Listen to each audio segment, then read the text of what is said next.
All right, let's talk about a problem in problem solving using algebra. What we have here is a moment in time expressed algebraically. Before this, we were doing factoring and polynomial division, but we were factoring and manipulating x without ever knowing what x is. That's part of the beauty of the algebra. Here, we have an equal sign, so we can discover what x is, because everybody wants to know, how do I find out what x is? Well, you need an equal sign, and you need to be able to tell a very simple story like this. What I have is Fred and Joe. And once again, we can only express one moment in time. So in this particular moment in time, Fred is 5 miles out of town, walking 2 miles an hour. Here, Joe is 2 miles out of town, so he's behind him, walking 3 miles an hour. How long does it take Joe to catch Fred?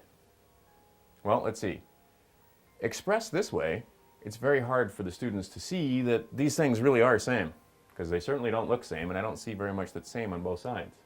But down here, we can see we have some stuff that's same here, and we have some stuff that's same here. So let's remove the stuff that's same so we can discover what x is. So here I take 2 from here and 2 from here. We've removed the same stuff. 2 from here and 2 from here. Ah, x is the same as 3. It really is that simple. So it took 3 hours for Joe to catch Fred. Now further, I can say that if x is 3, then I can evaluate these expressions for 3. And let's do that in just a second. All right, now what we've done is simply discovered what x is. X was the same thing as 3. So now I've replaced my x's with 3's. So we can see, and this is a 2-part problem, and many students have difficulty with the second part, that yes, it took 3 hours for him to catch Fred, for Joe to catch Fred, but how far out of town were they? Well, can you see that this is 3, 6, 9 plus 2 more? That's 11.